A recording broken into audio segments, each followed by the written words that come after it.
whether apparently he didn't inherit the taint, but anyway, he was always a little goofy, and he was really a drunk. If he didn't have his 2 quarts of whiskey a day, he really didn't know where he was. And during the great Blitz of London, most people thought he was, being very brave, staying in London during the Blitzkrieg. Well, that's where his 2 quarts of whiskey were. Well, he was 8 stories down. They built him a special shelter, 8 stories down in the ground, a very comfortable room, and he was liberally supplied with whiskey. And in fact, they used to show this room, but a historian named David Irving did a new biography of Winston Churchill, and he was an establishment historian. He was published by Macmillan, which is owned by the Rothschilds. And so he sent this new biography of Churchill to the offices of Macmillan, in which he went in at some length about how this old drunk slept out the war in this special room underneath London. And they said, "Oh, no, you can't print that." And he said, "Well, that's the key to my whole biography." And so they said, "Well, goodbye," and they refused to print the book. And he finally got it out on his own, and he started touring and lecturing on some of his discoveries, with the result that Canada officially banned him from entering Canada as a very dangerous person, because he was telling the truth about Winston Churchill. And they have riots when he speaks, and it's all very exciting. We're talking with Eustace Mullins today, ladies and gentlemen, and this is the book. It's The World Order and it's about our secret rulers. It's extremely, extremely important that we understand what is happening in America today, because we do have a $4 trillion debt. The nation is on its way down. We've become a third world entity.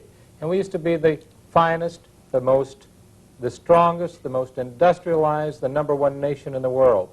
And our education system also used to be the very best. We're having severe problems, ladies and gentlemen, and that's why Bobby Lee is here today with Eustace Mullins, one of the patriots and the heroes of the truth and the Jeffersonian philosophy of government. So this is the book that I think that you must have in your possession in order to become educated about the world order. The business of America, what really, when we're talking about the business of America, what is the business of America? I thought it was for little businesses to be able to start and to work hard and to progress, and for a small family to be able to build themselves up and become financially successful and with morals and ethics, and everybody work for the common good. Is that the way that business is done in the government today? No, that's the myth.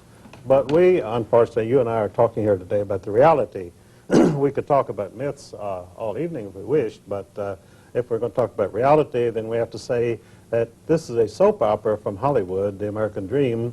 What we are facing today is the American nightmare, a wholly owned colony dictated to by aliens, in which the chance of a young person today of making it is almost nil, unless he happens to be a scion of one of the insider world order dynastic families, as George Bush was. Now, George Bush, of course, his path was smooth. He was a member of the Brotherhood of Death from Yale University. And we were so lucky to have him replaced by Bill Clinton, apparently from Middle America, the heartland of America, a Rockefeller protege, a Rhodes Scholar. There's never been a Rhodes Scholar. They're the Rothschild Scholars, but they didn't want to call themselves Rothschild Scholars, so they named themselves Rhodes Scholars. So we have now in Washington Bill Clinton, a Rothschild Scholar, and Rockefeller protege. You know, the Washington Post on June 21st explained the sudden meteoric rise of Bill Clinton when you had all these people contending for the presidential nomination in the Democratic Party, and they all looked equally qualified, they all looked equally stupid, and which would satisfy the American people. And they were all lawyers. And they were all lawyers, and they were all proteges and insiders. You had Albert Gore, whose family has lived off of largesse from Arm & Hammer for many years, the founder of the Communist Party of the United States, and this has all been printed in the Washington Post and many other places. So suddenly the Rockefellers said, well, it's time for the show to be over, and so Senator J. Rockefeller and David Rockefeller notified them, Clinton is the man, I want all you other people to disappear. And so Clinton came forth as #1 Rockefeller choice. You know, it's amazing. Of course, you know, to me, from changing from George Herbert Walker Bush to Bill Clinton is just like leaving the soiled diaper on the baby and just changing the safety pin. Well, very good analysis.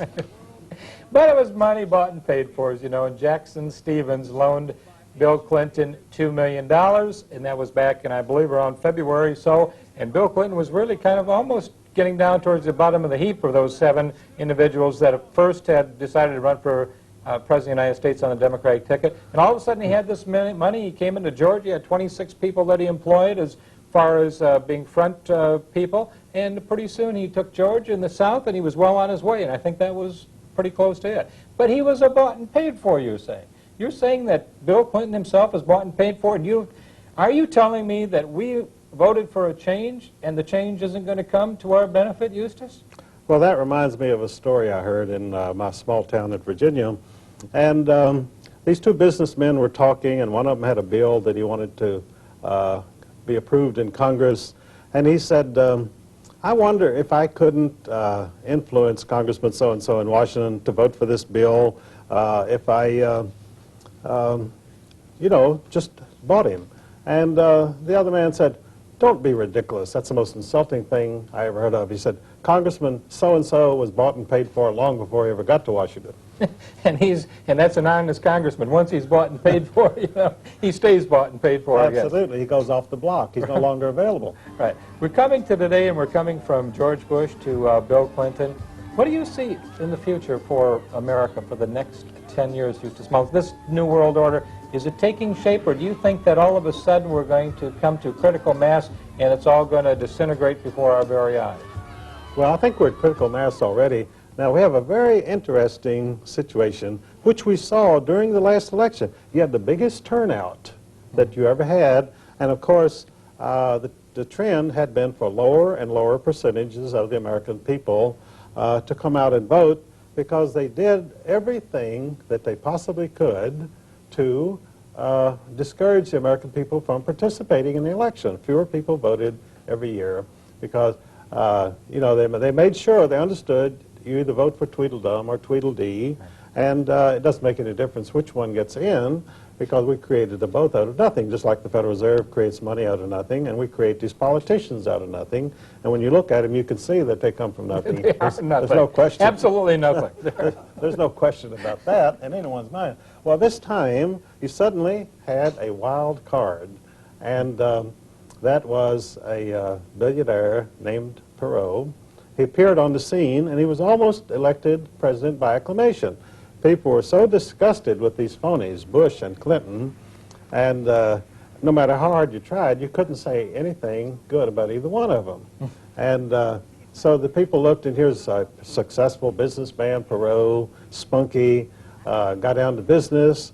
He would get on television and rivet the attention of the American audience simply with a few charts, which has always been a no-no in politics. You never show a chart to the people if you want to get votes. Well, you never tell them how it's really like. That's right, and you never tell them, look, we're destitute, we've got to start thinking of something, because you see, the Rothschilds and the world order dynastic families, they profit by other people's suffering and despair. They profit when you have a communist revolution go in and murder 10 million peasants.